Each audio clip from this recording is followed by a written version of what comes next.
Hello friends, मैं doctor Dwarka.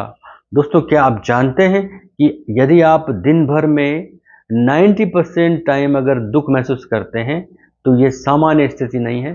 ये एक मानसिक विकार है, मनोविकार है। दोस्तों, बार बार व्यक्ति का दुखी होना साबित करता है कि वो मानसिक रूप से सामान्य नहीं है, क्योंकि दुख और सुख एक प्रकार की फीलिंग है, मेंटल स्टेट है, जो व्यक्ति के जीवन में आती है, लगातार बदलती है, यानी बदलते वाले इमोशनल स्थितियाँ ये होती हैं। कुछ बातें व्यक्ति को दुखी महसूस कराती है, कुछ उसको सुखी महसूस कराती है।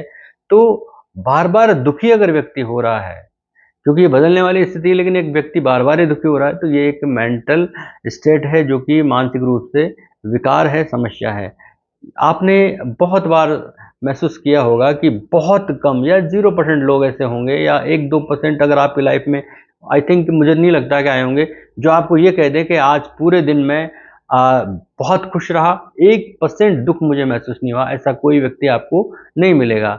यानी दुख को कई तरह से हम डिफाइन कर सकते हैं। यानी आपके मन का न हुआ तो भी आप दुखी महसूस करेंगे, बहुत बार मन का होने पर भी आप दुखी महसूस करते हैं। तो यानी इसके वैलिड रीज़न भी होते हैं और अनवैलिड रीज़न भी होते हैं।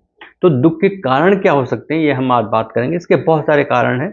घर में होने वाले कलह, झगड़े, हिंसा और घरेलू जो कारण हैं वो सब।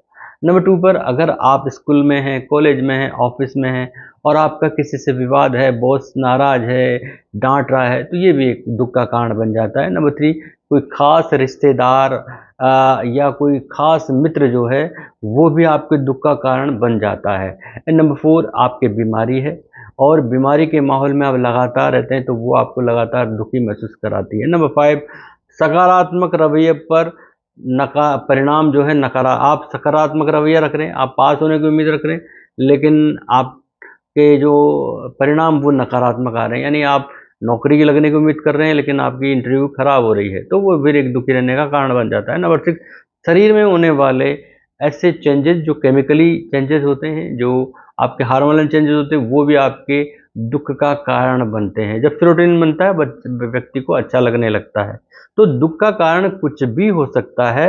आप कारण जानने का प्रयास करें, तभी आपको उससे रिलीफ मिलेगा। फिर उसे हल करें, न केवल कारण जानें बल्कि उसे हल करने का या सॉल्यूशन ढूँढने का प्रयास करें। यदि न हो तो फिर किसी साइकोलॉजिस्ट या प्रोफेशनल की मदद लें, क्योंकि दुख एक फीलिंग का परिणाम है, जिसमें आपको तनाव भी होगा, क्रोध भी होगा, आप में अपराध बोध आएगा। यानी दुःख केवल व्यक्ति दुखी महसूस नहीं करता, उसके बहुत बहुत सारे मानसिक परिवर्तन होने लगते हैं। यानी व्यक्ति तनाव, क्रोध, अपराध बोध, चिंता या निराशा उसको आने लगती है, और फिर ये बना रहेगा तो डिप्रेशन की स्थिति भी उसमें आ जाएगी।